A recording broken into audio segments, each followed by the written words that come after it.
Everybody, this is Jose with Oakland Latinos United, aka Oakland Latinos Unidos, on here with a new video, a new spiel for you guys to enjoy. Well, the video I want to make today is kind of my, I don't want to say a reaction, but kind of my 2 cents of an interview that happened the other day between Toes Julio from Northern California, from San Francisco, from the Mission, you know what I mean, and American Cholo from Southern California, from North Hollywood.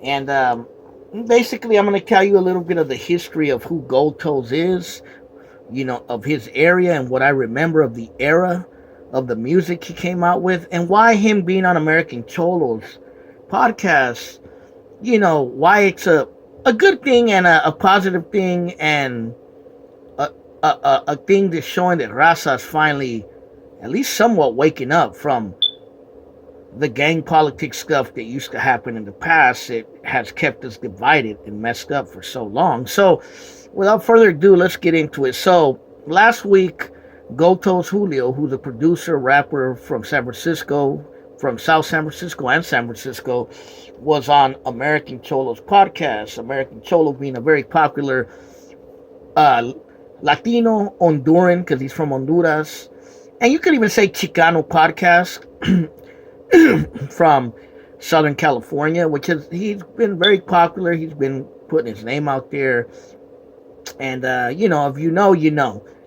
And basically, Toes Julio was on his show the other day, and that's a big step for the Raza, because we've been divided for so long between gang politics, and he's from down there and we're from up here, and that mentality that it has actually hindered our Raza a lot in the music game in many ways, because you don't want to affiliate with them and they don't want to affiliate with us, and that type of mentality. But basically, I'm gonna give you a little history of who Toes Julio's is, the neighborhood where his music was popular, and what I remember from the time, because you got to remember, when Toes Julio's released his most famous album, 17 Reasons, I was still a youngster then.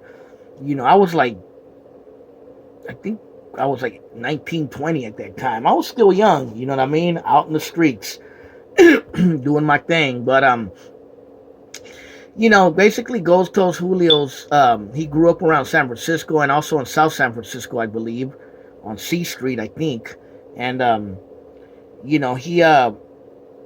he was a rapper and he was a producer, and he released a compilation, I believe in 1997, and it was called 17 Reasons. And the compilation, you could say, was pretty notorious because of one song. That song was Northside Riders, produced by Mousy from San Francisco. And, to understand 17 Reasons and how prolific and how powerful that was at the time it came out, you got to understand San Francisco of the 90s, especially the Mission District. Now, I was a youngster then, and I used to go to the Mission a lot at that time. I would hang out there a lot. It was kind of like almost like a second home, so I'm very familiar with the Mission District. The Mission used to be like little Tijuana in the Bay Area. If you wanted to see something close to Mexico, you'd go to the Mission, you know what I mean? And that's just how it was. The Mission has always been a very multicultural Latino neighborhood. It's not just Mexicans and Chicanos. There's Puerto Ricans, there's Salvadorians, there's Nicaraguenses, there's Guatemalans, you know what I mean? There's South Americans, Peruvians, Colombians, you know what I mean?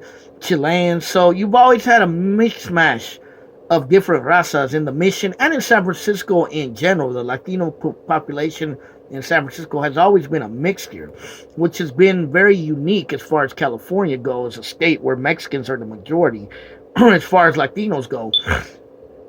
But at the time, the Mission District was a war zone. It was a war zone. Most of San Francisco was a war zone at that time, between the Latinos, also the blacks, who were fighting amongst each other in Hunters Point and Fillmore and other neighborhoods. But in the Mission District in particular, you had a division. You had the lower Mission, where the Sureños were. That was like 19th Street, 20th Street, where MS-13 was, 16th Street as well. You had the upper Mission, which was where the Norteños was, 22nd and Bryant. You had the 24th. 24th Street was actually a long street, so there was a lot of different gangs all up and down 24th, LNS, SFM, Shotwell, Hampshire, York Street, and different little crews all around there. You know what I mean? You also had the Upper Mission. You had Excelsior. You had the area around 30th and Mission. You had Daly City. You had South San Francisco. And it was a war zone at the time. The Mission was just active, on and cracking when it came to norteños and sureños. It was just deadly. A lot of people got killed back then, and it was just a war. So when 17 Reasons came on and the song Northside Soldiers came on, that was powerful when it hit the streets because nothing like that had really ever been done. You gotta remember, this predates GUN, it predates Woody, you know what I mean? It predates Speedy Loke. This is one of the first songs that really was repping Norte on wax. There might have been other albums before it, but this was the first time it was done in a big way. And one thing that 17 Reason and Goto Julius himself did do was bridge the gap between blacks and Latinos in the Bay Area, because before that there really wasn't no cooperations or really no Latinos in the Bay working with black artists. It was very rare. You know what I mean? There were a few like the Funky Aztecs and I think Baby Beach when he was in Latino Velma, and even before Partner Deuce, you know what I mean? There were a few here and there, but this was the first time you'd seen big names like JT the Bigger Figure and RBL Posse and Coog Nut, IMP and so many together in one album, you know what I mean? With Latino artists like Louis Loke, Don Cisco, Mousy, Baby Bash was actually on the album too, on the song Sideways, and various others that were on there. Now, his production was called Black and Brown Entertainment, and that was the name of the 17 Reasons. The 17 Reasons was produced by Black and Brown Entertainment, which was Goto Julio's record company at the time. It sold. It was a very popular album in the Bay Area. But it also caused divisions. Let's keep it real. The song like Northside Soldiers, by Mousy, I don't even have to get into the specific of what that song was about. If you know, you know, and if you don't, go look it up. You know what I mean? But it definitely caused more rifts, more divisions within the community, and it was, I would say, it was a sign of the times, but it was definitely the first time you heard a norteño song, and it was the first time you seen blacks and Chicanos or Latinos from the Bay working together in an album. Now, Black and Brown went on to produce many other albums like 18 with a Bullet, which was another compilation they did. There was also, he had Mr. T, who had previously been with Dark Room. He eventually signed him into it. He had Gangsta Flea. He had Louis Loke. He had various others on his company, and they released all kinds of compilations and albums. Too many to list, but Black and Brown did their thing, you know what I mean? And Gotos Julios, moved out to Texas, and he's been a factor ever since. He has Giz Latin, and he's producing other things. He's still producing Latino artists. And what his affiliation to the Norte, to the gang cause was, that I'm not too familiar with, but I'm sure he was affiliated in some way. And that was the division. Now, to have him on a show like American Cholo sees that he's changing his ways, he's changing his mentalities, he's seeing the bigger picture. And I've been critical of American Cholo in the past. I felt that in the past he had a bias towards Northern California, towards the Bay Area. But maybe I was just looking at it the wrong way. Maybe he doesn't. I don't know. You know what I mean? But at least he's trying, if he does. And whatever biases Gotos Julio had in the past, it looks like he's breaking from it. He's becoming mature. He's becoming an adult. And he's seeing the bigger picture, that there's money to be made. And us as raza, we put too many barriers between us because he's from LA and he's from Oakland or San Francisco or Sacramento. And we got to end those divisions, because that's what's going to keep us divided.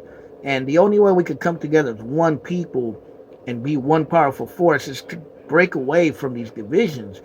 But that's going to take time, and it's going to take resources, and it's going to take a lot. But things are happening now, and also Gold Toes is working with known Sureño rappers. So, you know, it's not impossible, for people to work together. If the blacks can work between Crip and Blood and rap together, Rasa can do something like that in the future as well. And it's only going to hinder us. I think it was a good thing knowing the history of Black and Brown entertainment, knowing the history of Northside Soldiers, knowing the history of the past. You know what I mean? Seeing him be on a podcast of a former Sureño, you know what I mean, or a Sureño, or whatever you want to call it. I don't know what guild standings are. That's powerful, and we need to have more of these kind of dialogues. He had Gil has had Sir Dino on before. I believe he had a girl from the two a singer, I believe, from the 209 recently as well. He had a couple of upstate Sureños on his podcast before. He had a couple norteños on his podcast as well in the past. So I was critical of American Cholo, but maybe, I don't know, maybe I could be wrong, and I like being proven wrong. So it is what it is. That's my take on the whole, interview with Goto's Julio and American Cholo, Black and Brown Entertainment. Look, I was here during the era when 17 Reasons came out. I seen the divisions it caused. I seen the attitudes and mentality change on the streets towards people from the South. You know what I mean? And, there was damage made from a lot of these albums that came out at the time. But hopefully that damage is being repaired and we could move forward as a raza. But that's all I really have to say. Leave it in the comments. Tell me what you think. What's your memories of that era, 17 Reasons, of the Mission District in the past?